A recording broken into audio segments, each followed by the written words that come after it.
নমস্কাৰ welcome to hidden point অন্য এটা ভিডিঅ'লৈ আপোনালোকক স্বাগতম জনাইছোঁ। আজি এই ভিডিঅ'টোত আমি আলোচনা কৰিম অসমৰ চাৰিসীমাৰ অৱস্থিতি ৰাজ্যসমূহৰ বিষয়ে। আমি অসমৰ চাৰিসীমাৰ ৰাজ্যসমূহ কেনেদৰে মনত ৰাখিম এটা শ্বৰ্ট ট্ৰিক্সৰ সহায়ত ভিডিঅ' এটা প্ৰস্তুত কৰিবলৈ আগবাঢ়িছোঁ। আমি হয়তো অসমৰ চাৰিসীমাৰ ৰাজ্যসমূহৰ বিষয়ে জানো, কিন্তু সিহঁতৰ অৱস্থিতি সম্পৰ্কে কেতিয়াবা খেলিমেলি হোৱা দেখা যায়। এতিয়া আমি মনত ৰাখিম কেনেকৈ, এটা সহজ উপায়েৰে মনত ৰাখিম। চাওঁ, আমি ইষ্ট, ৱেষ্ট, নৰ্থ, চাউথ এনেদৰে ভগাই লৈছোঁ। এতিয়া একেবাৰে সহজ, আমি কি কৰিম, ৱেষ্টৰ পৰা চাউথ, ইষ্ট, নৰ্থলৈ আগবাঢ়িম, অৰ্থাৎ ঘড়ী কাটাৰ বিপৰীত দিশত আগবাঢ়িম। যিহেতু ঘড়ী কাটাৰ এনেকৈ ঘূৰে, আমি কি কৰিম, বিপৰীত দিশত আগবাঢ়িম। এতিয়া এই ৱেষ্টৰ ফালে, ৱেষ্টৰ প্ৰথম লেটাৰটো কি, ডব্লিউ। গতিকে আমি ৱেষ্টৰ ফালে ডব্লিউৰে আৰম্ভ হোৱা এখন ৰাজ্যৰ নাম আছে, আমি তেনেকৈ মনত ৰাখিম। এইফালে আমি ডব্লিউ লিখি ল'লোঁ, ঠিক আছে। এতিয়া এইখন ৰাজ্যৰ নাম বাৰু জানিম। এতিয়া কি কৰিছোঁ, আমি চাউথলৈ আহিছোঁ। আমি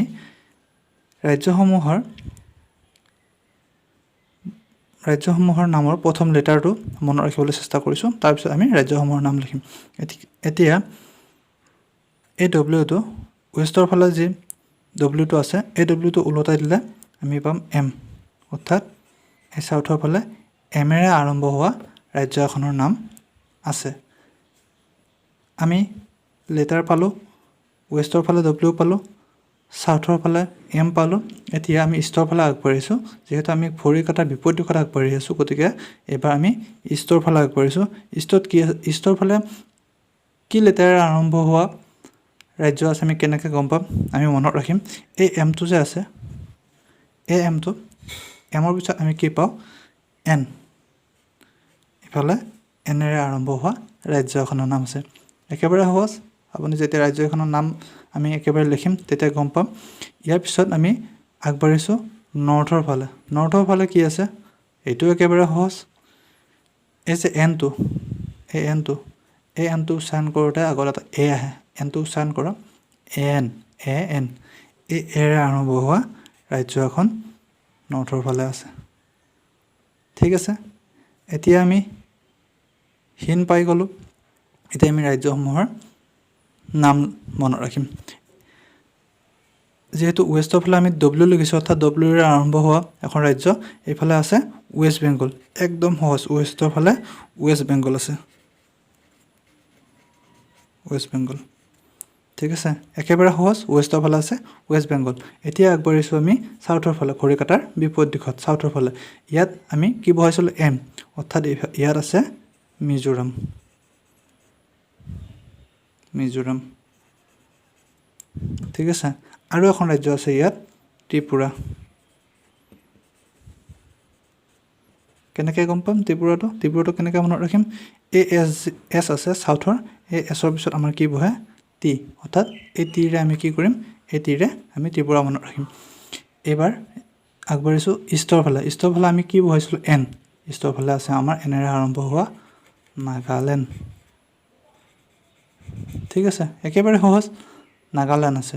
আৰু আমি আগবাঢ়িছোঁ এতিয়া নৰ্থৰ ফালে কি আছে, আমাৰ এৰে আৰম্ভ হোৱা আছে আমাৰ অৰুণাচল প্ৰদেশ,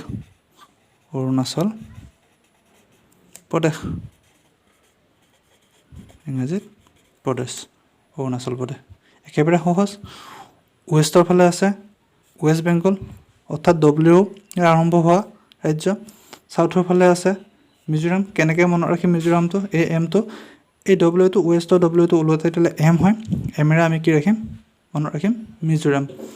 আৰু আছে এখন ত্ৰিপুৰাটো কেনেকৈ মনত ৰাখিম, এই এছটোৰে মনত ৰাখিম। এই এছৰ পিছত কি বহে আমাৰ, টি, এছ টি, ত্ৰিপুৰা। ইষ্টৰ ফালে আছে নাগালেণ্ড। কেনেকৈ মনত ৰাখিম, এই এমটো আমি এমৰ পিছত কি বহাম, আমি এন, এমৰ পিছত আমি একচুৱেলি এন পাওঁ, এই এনটো আমি ইষ্টৰ ফালে বহাই লৈছোঁ, ইয়াত নাগালেণ্ড। আৰু এই এনটো, এই যে এনটো উচ্চাৰণ কৰোঁতে আগত এটা কি আহে, আগত এটা এ আহে, আৰু এই এটোৰে আমি ইফালে কি লিখিম, অৰুণাচল প্ৰদেশ, ঠিক আছে। একেবাৰে সহজ। ভিডিঅ'টো কেনে লাগিল আপোনালোকে জনাব। আকৌ এটা ভিডিঅ'ৰ সৈতে আপোনালোকৰ মাজলৈ আহিম। আজিলৈ এইখিনি। Thanks for ৱাটছিং।